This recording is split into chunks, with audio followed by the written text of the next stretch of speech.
I want to ask you, how did you navigate a lore that fans are so jealous about, while you write a fresh and unique story?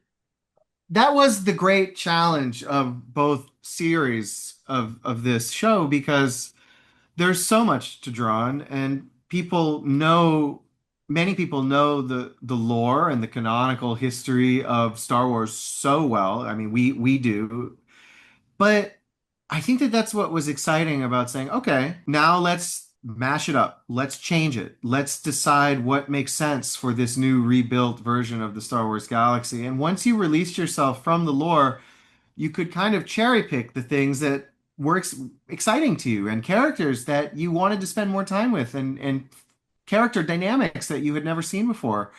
Like, for instance, having the four Skywalkers, Padme, Anakin, Luke, and Leia together on screen as a family.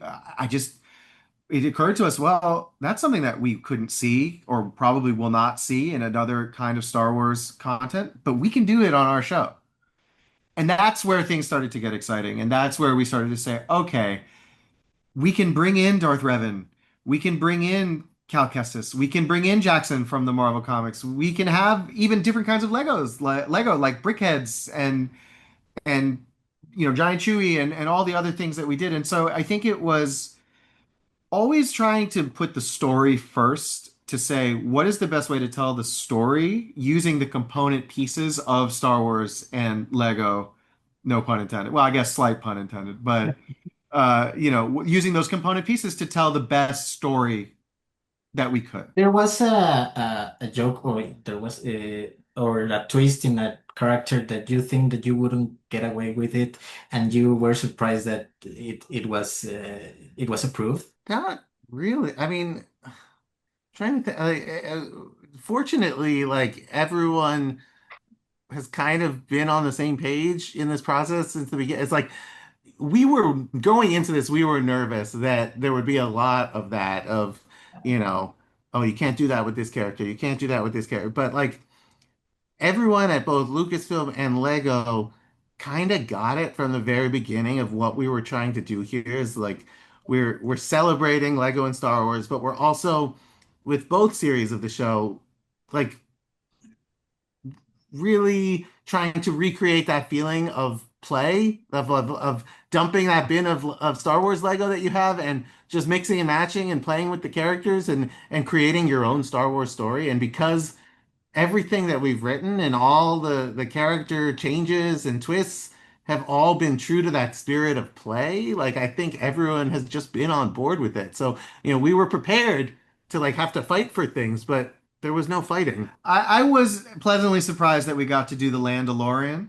That was a character that I didn't necessarily know, just because there's just a lot. I didn't know If Billy if D would want Billy to do D it. would want to do it, or if Lucasfilm would want to bring those characters in, and they loved it, and Billy was incredible, and so I would say that was one character that we were like, oh, I hope, fingers crossed, and then it happened. So that was really neat.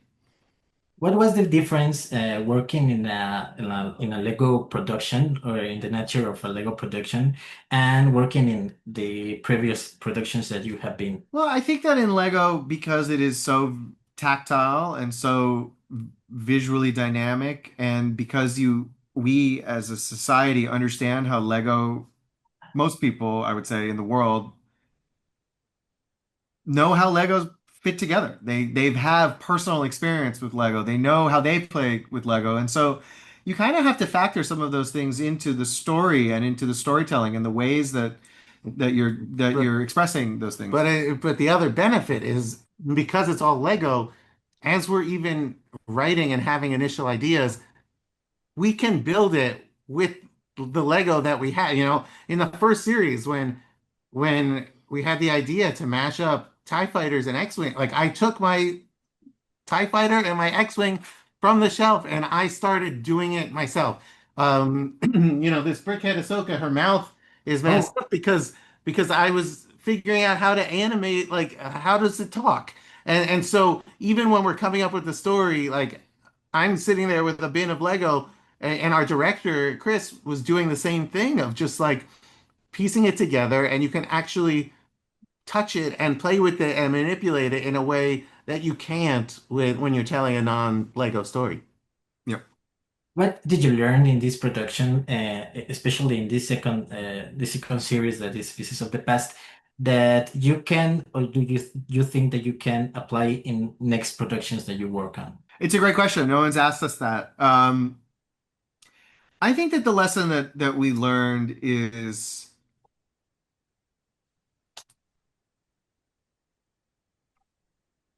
you have to push yourself creatively to continue to take risks and to not be afraid to deviate from what worked in the first season and find a big new idea like Forcehold, for instance, which is quite different than anything that we did in the first series of the show. But we said, this is a big swing.